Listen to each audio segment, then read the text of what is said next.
O sol havia desaparecido no horizonte do deserto do Saara, quando Elias percebeu que estava completamente sozinho, o vento apagando lentamente suas pegadas, como se o próprio deserto quisesse apagar sua existência. E naquele silêncio sufocante, ele jurou ouvir seu nome sendo chamado pela primeira vez. Um sussurro tão leve que poderia ser confundido com o vento, mas que carregava uma entonação humana impossível de ignorar. Ele tentou se convencer de que era apenas exaustão, sede, talvez o início de uma alucinação causada pelo calor extremo do dia, mas conforme a noite avançava e o frio cortante substituía o calor abrasador, a voz voltou mais clara desta vez, arrastada, repetindo seu nome como se estivesse sendo dita por alguém cuja garganta estivesse cheia de areia. Elias acendeu sua lanterna com mãos trêmulas, girando o feixe de luz pelo vazio ao seu redor, encontrando apenas dunas ondulantes e sombras distorcidas que pareciam se mover quando ele desviava o olhar. E ainda assim, havia algo profundamente errado, como se o espaço ao seu redor estivesse ocupado por presenças invisíveis. Ele caminhou sem direção definida, guiado mais pelo desespero do que por lógica. E foi então que avistou algo impossível, uma estrutura parcialmente exposta entre as dunas, pedras antigas emergindo da areia, como ossos de uma criatura enterrada há séculos, algo que não deveria estar ali, algo que nenhum mapa jamais registrou. Ao se aproximar, percebeu que não eram apenas ruínas comuns, havia símbolos entalhados nas pedras, marcas profundas que não pertenciam a nenhuma língua que ele conhecesse. E ao tocar uma delas, sentiu a superfície pulsar levemente sob seus dedos, como se estivesse viva, como se estivesse respondendo à sua presença. A voz o chamou novamente, agora vinda de dentro das ruínas, mais insistente, mais próxima, e contra todo o instinto de sobrevivência, Elias entrou, sentindo o ar mudar imediatamente, mais pesado, mais antigo, carregado com um odor de terra úmida e decomposição que não deveria existir em um deserto.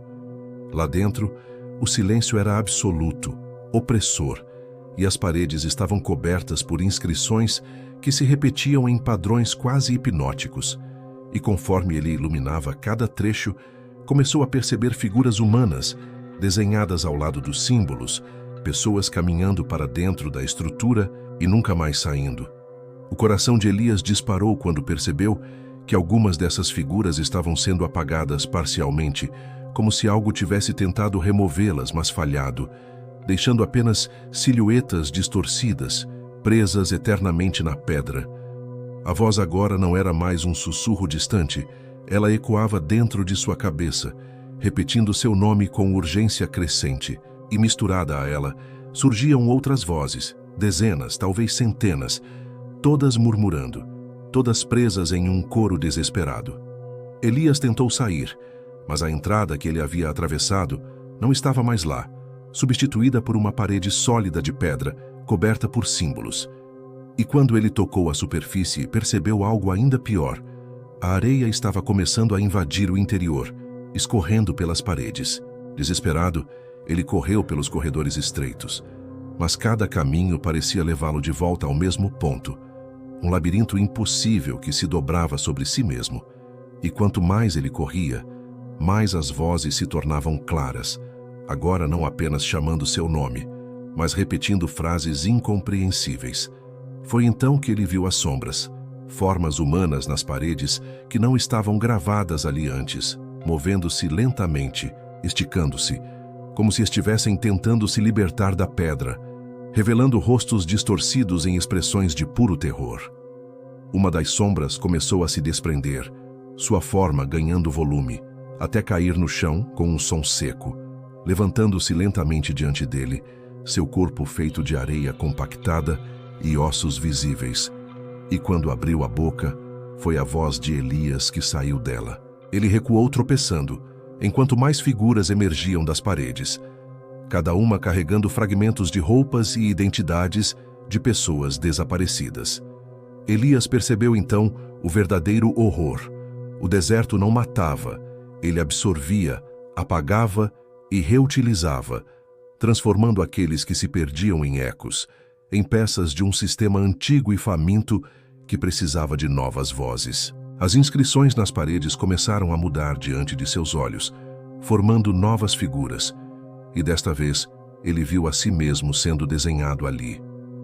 A voz dentro de sua cabeça se tornou ensurdecedora, ordenando, e seu corpo começou a se mover contra sua vontade. Seus pés afundaram no chão que agora se comportava como areia movediça, puxando-o para baixo, e as mãos das criaturas se estenderam, não para salvá-lo, mas para posicioná-lo exatamente como parte de um ritual. No momento em que a areia alcançou seu peito, Elias tentou gritar, mas sua voz foi imediatamente absorvida pelo coro ao seu redor. A última coisa que ele viu foi sua própria imagem sendo finalizada na parede, completamente desenhada entre os outros, mais uma figura condenada a permanecer ali, enquanto do lado de fora, o vento continuava soprando sobre o Saara, apagando qualquer sinal de que ele um dia existiu. E naquela mesma noite, muito além das dunas, outro viajante solitário ouviu seu nome sendo chamado pela primeira vez com a voz de Elias.